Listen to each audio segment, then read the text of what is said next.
Hey everyone, this is some entrance slips for you. So this is your lesson. We're gonna do lesson 18 and lesson number 19. I thought it'd be good to hear things on different days, which is why we didn't do lesson 18 before. So anyway, we've got Ken's landscape gardening business creates an odd-shaped lawns that includes semicircles. All right, find the area of the semicircle section.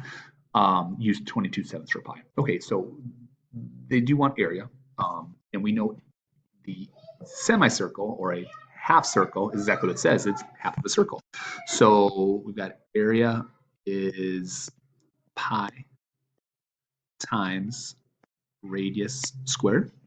So we know they want us to use 22/7 for pi. And then based off the picture, all right.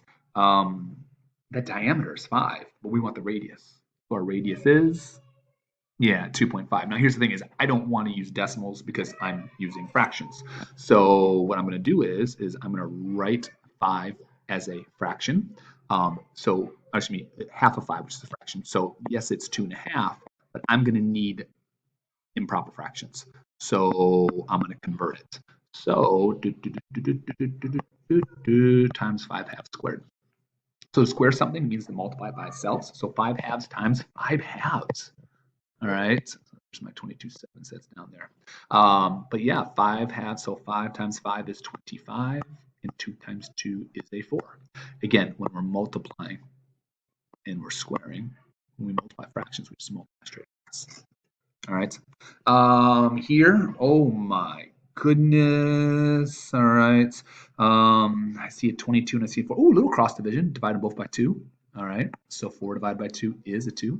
22 divided by 2 is an 11.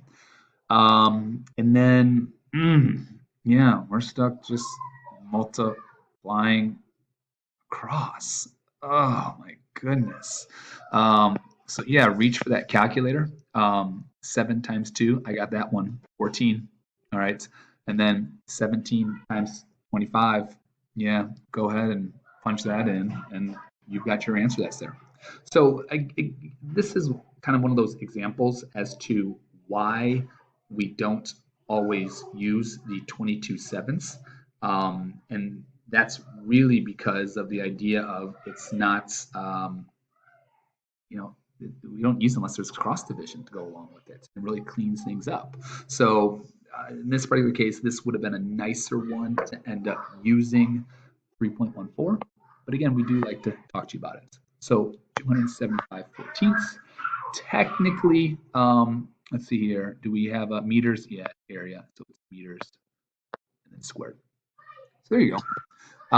Let's look at your next one that you've got here. Okay, we're back with Ken here. He places sprinkler heads at the center of the 2 semicircles. The radius of the sprinklers is 5 feet.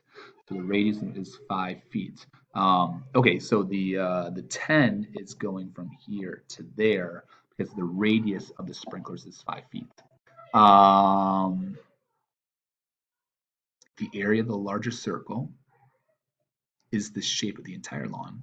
How much of the lawn will not be watered? Okay, so what's not being watered is going to be everything that's in here. So when we do these shaded region types of problems, it's the big shape, in this case, the semicircle, all right, minus the little shapes that we're dealing with. So that's going to be minus the 2 semicircles that we've got there. So if we find the area of that large semicircle, oh, and look, give answers in terms of pi or to the nearest tenth. So if we go nearest tenth, that means we're going to use our 3.14. Pi, well, we're just going to leave it in terms of pi. So area here, all right, so for the large one, we use the formula pi times radius squared. The big semicircle has a radius of, yeah, it's 10. So it's pi times 10 squared. So 10 squared is 100. It's 100 pi. So I'm going to start off in terms of pi. All right. Minus, and then we've got the 2 semicircles. So to find the area of each semicircle there, that smaller ones, it's going to be pi times radius squared. In this case, our radius is, yeah, it should be 5. So 2 times pi times 5 squared. So 5 squared, 25. 25 times pi, 25 pi. 25 pi times 2, 50 pi.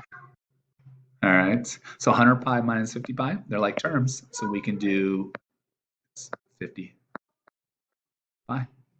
Yeah, so there we go. So terms of pi are nice because we don't have to do a lot of work to go along with it.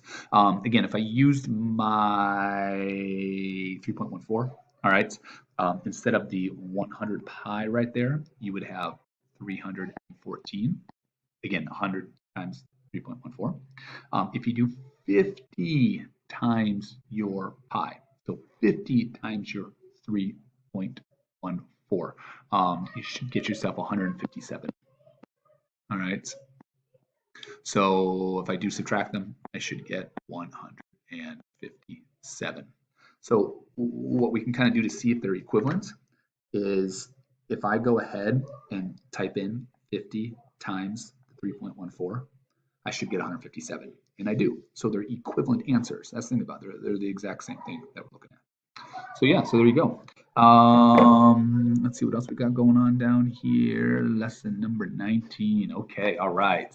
So we're on a grid, all right. And pretty much what they're saying there is each grid line is just worth 1 unit that we're dealing with. So the first one wants to find the area of the rectangle ABCD.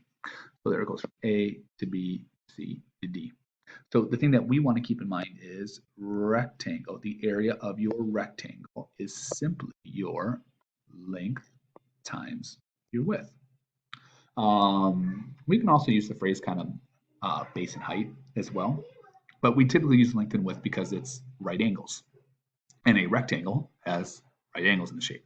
So really, how tall is the shape? So if we count it, it is 2 tall. All right. How wide is it? 1, 2, 3, 4 wide. So 2 times 4, hello, 8. So it's got an area of 8. Remember, area, how many squares it takes to fill up a shape. Now, they want the triangle of ABE.